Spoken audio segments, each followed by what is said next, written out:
Welcome back to part 4 of the Donkey Kong Country, ladies and gentlemen. And we are in Oil Drum Alley, and I'm gonna admit, I actually kind of like this stage. It looked like you actually bounced on the guy's head, though. Yeah, I don't know what happened. I think Donkey Kong's hitbox was just a little bit over his character model, or his sprite, I should say, and that caused me to take a hit. That's one thing I've always noticed with the Donkey Kong Country games. They seem to have odd hitboxes, where sometimes it looks like you didn't get hit, but you still take a hit for it. Well, I think Returns is a bit better with that regard, because the animations and the models are a lot better. Yeah. I really like the music on this level. Yeah. Oh yeah, absolutely. The music in this level. Yeah, it makes it feel really intense. It gets you real hype. Yeah, it definitely does. Yeah, it does. It kind of has a little bit of an industrial feel to it, I think. Yeah. It reminds me Which of it makes- Sonic Tracks a bit. I kind of hear it a little bit. Although it makes you wonder. No, actually, I was gonna ask a stupid question. I was gonna ask what this plant does, but then I remember it's an oil refinery. I think so. Well, why would they be burning the oil that they're refining? To make it more difficult for Donkey Kong. Insurance? I don't know. That's Yeah, they just that's really just hate pretty much Donkey the Kong. logic for any level, I think. Yeah, why does anything happen? Because they don't like Donkey Kong. It seems like they're adopting a scorched earth policy. Don't let Donkey Kong have all that shit. Just burn it. He's not good enough to have it. That'd be a real dick way of going about it, to be perfectly honest. You hate Donkey Kong so much that you just burn everything down. It doesn't matter if you die too, as long as he can't have it.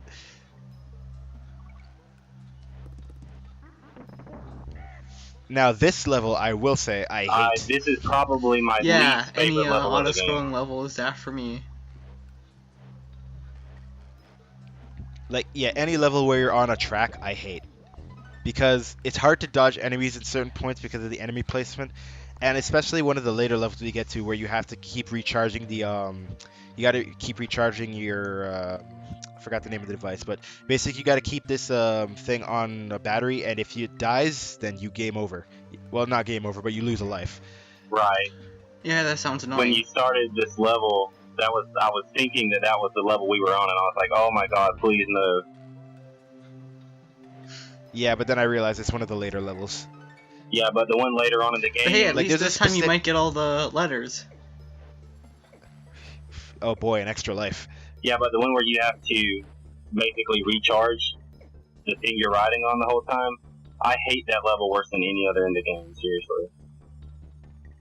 Yeah, definitely. And what makes it worse too is if you lose for that level, I know we're kind of jumping the gun a bit here, but the thing is, if you lose Donkey Kong on that level, it gets a lot harder because they introduce crushes, which Diddy Kong can't jump on. And if he tries to jump on them, he's gonna suffer knockback, and that just sends you right back into the pit below you. Yeah, that sounds real annoying. Yeah, so if you ever have a level where you need to go on the tracks like this, just either stay with Diddy Kong at first, and then and if you have to take a hit, at least you have Donkey Kong, or just do your best with Donkey Kong from the beginning. When you switch, right, it freezes time? Yes, it does. Ah, okay. Because I'd see that being a bit annoying in this level. However, I actually don't think you can actually switch while you're on these tracks, believe it or not. What about in midair? That you can't do as well either. I think you have to be on solid ground. Ah. I take it you gotta also be standing still? Yes, you can't. Yeah, you can't do it while you're moving. You just gotta stand still and then hit the select button. And just the general feel of the fact that you're on a track, a predetermined track, I can't stand that feeling because it makes me feel like I can't control what's going on. Yeah, and right there, if I didn't have Donkey Kong to take that hit, I either would have gotten hit by the crusher, or if I tried to jump on it, would have bounced back right into the pit. I died a ton recording this level because of that one enemy right there, and I hated every second of it. My problem with auto-scrolling levels is that I feel they're too slow. That's my main problem with them. It depends on the game for me, honestly. Like usually, like Mario or like Donkey Kong to an extent have really slow auto-scrolling levels. So with that, I'll agree. But like I think like the Rayman games, for the few times that they actually did have auto-scrollings, they managed to keep it interesting enough to the point where I didn't really notice that it was going slow. So I don't even really think that it's the fact that it goes slow. I think it's just you got to keep it interesting while you're going slow. Yeah, but like the only personally the only few like auto-scrolling levels I liked was the ones in like Gunstar Heroes and like some of the other ones in some of the Mega Man games. I have yet to play Gunstar Heroes. I really got to get on that. It's pretty fun. I got it from like that Sega thing that was going on like last year, I think. What the Humble Bundle thingy? No, the free games thing where they gave it like Oh yeah, that. Binary Domain, Jet Set Radio, and a bunch of like Genesis games with that. Ah, okay. Too bad Binary Domain's PC community is dead. So are those tiny vultures spitting out like coconuts or what? Like what are those? They're I don't even know. Because when I was a child, I always thought they were spitting out coconuts. I don't know why coconuts specifically, I but don't know. It looks like an don't acorn, vultures sort eat of. like dead meat or something? Like they eat carcasses? yeah, which makes it even more confusing as to why they're spitting out coconuts. I'm not sure what they're spitting out. Oh, that was real close, and yeah. You were saying? Yeah, like honestly, like I hate having to fight heavy enemies when you're Diddy because of things like that. What if you just carried that, what do you call it, the barrel? Maybe you could have had an easier time. Probably, but hindsight is 2020. Can't do anything about it now. Unless I just travel back in time and fix my mistake before the recording goes up. Alright, you got time. Alright, that's a better choice. Just wait for them to like move a bit. And watch me die and have to do it all over again. Now that enemy is dickly placed. Yeah, that seems really dickly. Wait. The placement of those bees is so I'm gonna unfair. coin that phrase, dickly. Yeah, at time like that's one of my problems with the older DK games. At times they have really poor enemy placement. Well, like old platformers, that's a staple of them. Very well. Okay, yeah. I was gonna bring up a point, but then yeah, you're right. Well, you can say old games, that's a staple in. Well, that's just because old games, archaic. Yeah.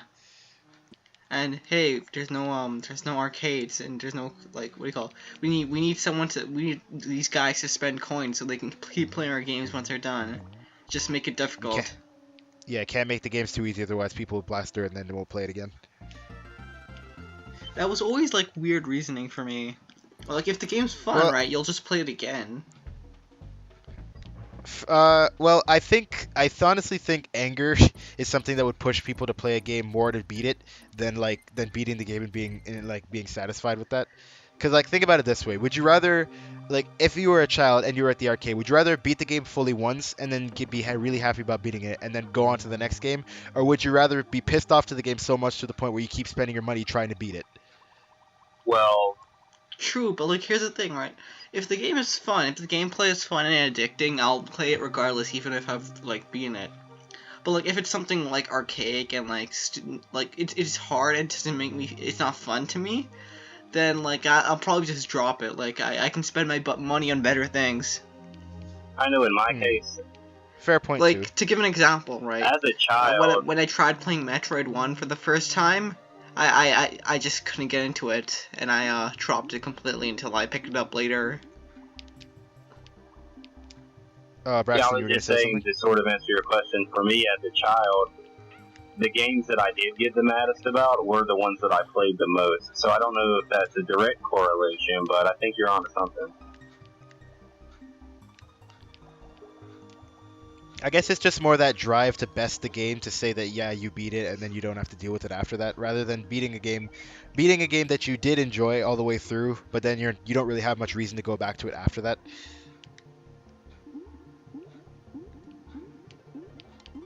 Although then again, at the same time, that can also not be the case too with certain bad games because there's some bad games to the point where you just don't want to play it, no matter how much it might piss you off. Sonic Genesis. I was actually thinking '06, but Genesis works too. Like, I'd say '06 as well, but '06 isn't like as dickish as Genesis. Yeah, well, to be fair, '06 will probably give you more laughs than Genesis will. Yeah. Like well, there's nothing as bad as the silver ball puzzle in Genesis. It's just worse. Well, because in my personal opinion, a game that's overall just shitty by its own merits is worse than a remake that took what was good and then no, sorry, let me rephrase that. A game by itself that's just shitty is not as bad as taking a good game and making it shitty. Well, it's also the fact that there's parts of a good game in '06. Yeah. Like, the level design is not awful. And, like, some of the Sonic stuff is kind of fun. It's just that it's wrapped in a shitty package. And, like, it's a cake where 99% of it is shit. And I don't think you want to risk the diseases you can get from that.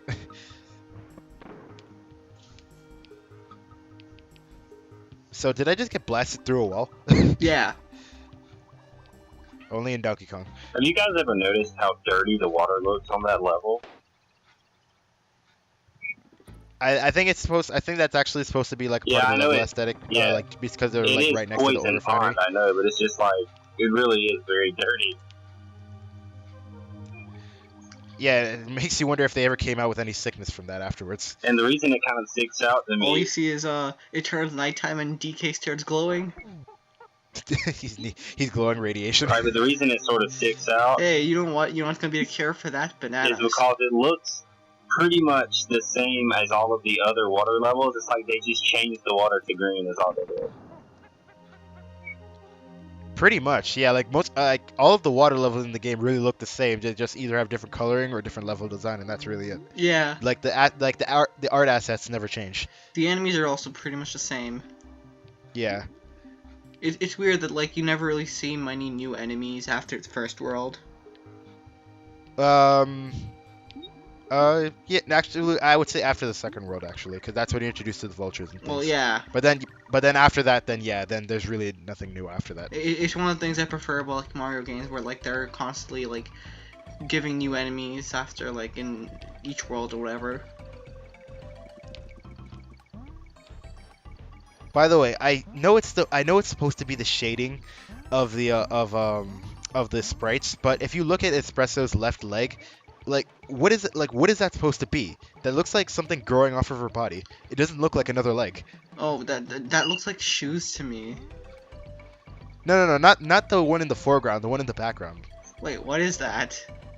Yeah, it doesn't look like it's the shading messing with it, but it doesn't look like a leg. It looks like a cancerous growth. Like, look at that. No, it looks like someone put a high heel on the wrong way. Right, it's really poorly done. Like, I never understood, like, I had never noticed that until, like, recent playthroughs, like, once I grew up, but like, now now that I notice it, I can't not notice it. But at least I managed to score 6 extra lives out of that. I don't think I'll be using many of them, but you never know. Actually, you know what? Scratch that. No, I probably will be using a lot of them. You've seen what you already saw what I went through in the earlier stages. But I will say this is one of the few times where the actual spinning wheels in the water actually makes sense, considering it's supposed to be a contaminated pond. Yeah. So people just like threw old tires down here. Well, I don't think people would throw, like, old tires in a refinery pond. Hey man, anything's possible. Some people just don't care. You know, this leads me to a better question. Why is there, like, in a world where it's just animals, why is there an oil refinery? Like, you don't even use oil for anything in this world. I'm pretty sure they gotta light candles somehow. Wait, no, scratch that. DK has a TV, right? Yeah, he does. Okay, so they just use it for electricity then. And I'm pretty sure I could have I don't remember if I'm misremembering, but I could have swore one of the DK games there was like a computer or something. So they do have electronics. I don't really see how they invented them or whatever, but I'm honestly surprised I made that rope. I like this music though. Yeah, the music is nice. And I don't know how I didn't get hit there. I find it odd though that this one isn't giving me as much trouble as the earlier one did. Maybe you're just better at. I Okay, say no, that never as you mind. No, I'm die. not. No, I'm not. I'm a It fraud. just took you this long to get warmed up. That's all it is. Yeah. But And you're then in cold one fell again swoop- now. Yeah, I'm cold again now because I just dropped it.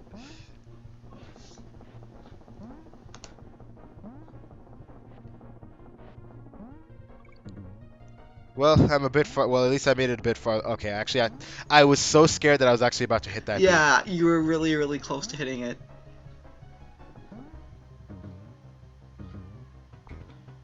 So was that Kremling just waiting for me to stomp on him? He's thinking, he wants to like Shoryuken you, but he just mistimes it. He messes up his button input. Yeah, he does the Hadouken motion instead. I have no idea how you're supposed to get to that barrel down there. I love how there's just a random beeper I've at never the end done of the it. level. Like, just one random beeper. They always do that in the DK games. They put that last enemy right before the goal to screw with you.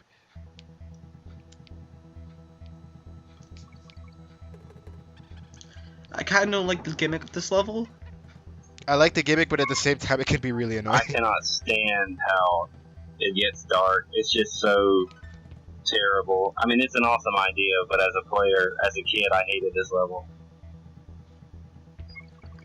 I have to agree. Like as a kid, nowadays I don't have an issue with it, but as a kid, I remembered I hated this level a lot. Because for me, Especially when like they put enemies in your way. yeah, and it was so hard for me to understand the concept of basically you just have to stop when it gets dark, and I could never control myself enough to do that.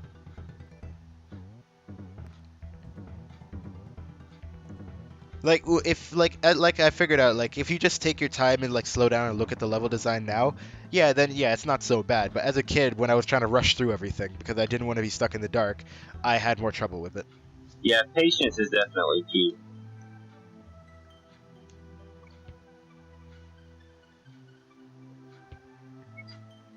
Makes you wonder how advanced. Makes you wonder though.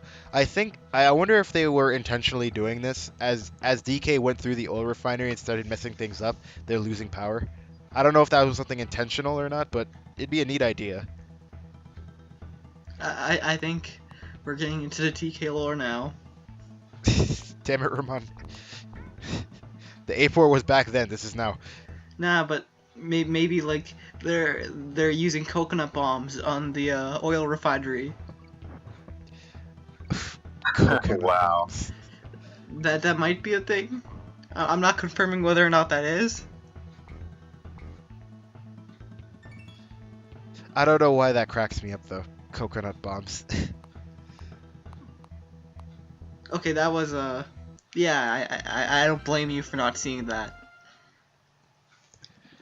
Well, that's the way the cookie crumbles. And this boss, I think, actually has to be the dumbest boss in the game because it doesn't even really attack you per se. It just sends enemies to attack you. Really easily killable enemies. Yeah, like it doesn't even really do anything. It just tries to stomp on you badly and then sends out enemies at you. The only thing that I know that's actually kind of difficult is that the more you dodge it, the faster it gets. But it's not like to the point where you can't dodge it. Plus, I don't really understand why there's a sentient drum, but you know. Well, something you pointed out earlier, there aren't really any bosses in this game that are too hard or too difficult.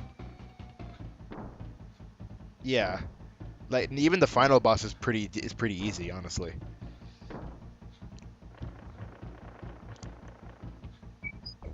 And to give DKC2 some credit, I think it does a better job with that than DKC1. Yeah. And like I said, I haven't played DKC 3 yet, so I can't say anything about that as of yet.